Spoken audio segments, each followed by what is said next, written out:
But they say history repeats itself. You have been an avid learner of history yourself.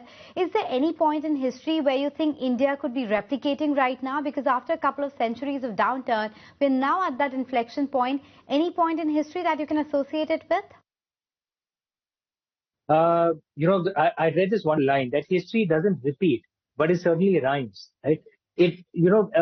Phenomena don't repeat exactly the way it is, but you can see some kind of similarities. Angus Maddison, a famous British historian, his data showed that for most of the first millennium, India contributed between 30 to 35% of the world's GDP. Compare that to the US today, which contributes around 25% of the world's GDP. India was that powerful. And then there was a slight decline from the 11th century onwards. By the time the British came in the 17th century, we were around maybe 20 to 23%. So it was a decline, but not a drastic decline. But by the end of the British Raj, we had collapsed to, I think if my figures aren't wrong, maybe 5 or 6%, right? So it was a pretty drastic decline. And sadly, our decline continued even post-independence because of our socialist policies. Our lowest point in human history economically relative to the rest of the world was actually the 1980s. Post the 1991 economic reform, India has started rising once again. We are back again to, I think, around 7% of, 8% of the world's GDP on a PPP basis right now. At the rate we are rising, it will impact everything. And this is the parallel that you will see with history. Acharya Chanakya has said wonderfully, Sukhatsya moolam dharmaha, dharmasya moolam taha. That at the heart of happiness, of a good life is actually dharma. But at the heart of dharma is artha. Artha translates as wealth and power.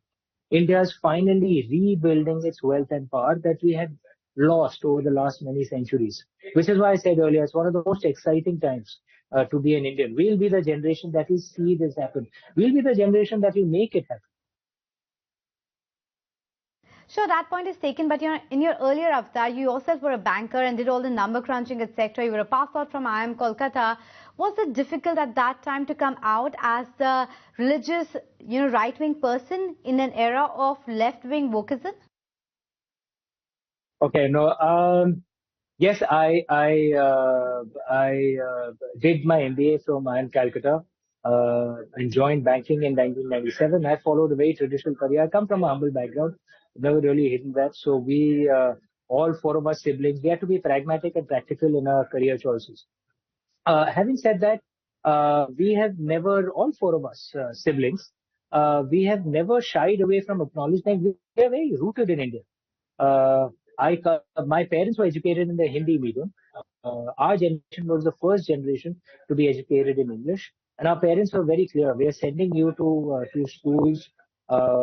They told us that our parents that they are sending us to schools which are way beyond their income and social class, and they want us to learn how to compete in life, and therefore learn the Western ways, learn the English language. But they were also very clear when you come back home. At home, we'll speak in Hindi, and we are deeply rooted in our ways. So, in a manner, actually, we have the best of both worlds. But our roots are very clearly Indian, and I've never hidden that. From my first book in 2010, I said at Jaipur Lit Fest at that time, and I'm a very proud Hindu. And that doesn't mean that I deride other religions. That's not our way in any case. We respect all religions. As far as this, this left-right discussion that happens, I'm not so sure that those divisions really apply in India. The concept of left wing, right wing actually emerged in France, and it's based on approaches to traditions, approaches to economic policies. In India, you could argue economically, practically every party is left wing because every party believes in welfareism, as did Acharya Chanakya, as do I, by the way. I also believe in welfareism. But we are also, a land that worships goddess Lakshmi. We are the original capitalist country in the world. So socialist economic policies are not a good idea. We must let the wealth creators and the businessmen do their job so that they can make India richer. But at the same time, we must use the wealth so generated for welfareism as well. So this doesn't really fit into any left wing or right wing, the way the West defines it. We are in a way a best of both, right? So let's call it Dharmic capitalism, that we We actually have a goddess for wealth. We believe in capitalism. We believe in encouraging our businessmen to generate wealth and to take India back to the economic dominance that we had for most of human history. But we also believe in using that wealth for social good, for charity, for helping the weak. Remember Goddess Lakshmi in her representation, the pot that she holds of wealth of gold coins. She doesn't hold it up like this. She doesn't hoard it. She pours it out. That's the entire purpose of wealth. You earn it and then you give it to others. That's our culture. It doesn't really fit into left wing or right wing, Anisha. I call it Dharmic capitalism.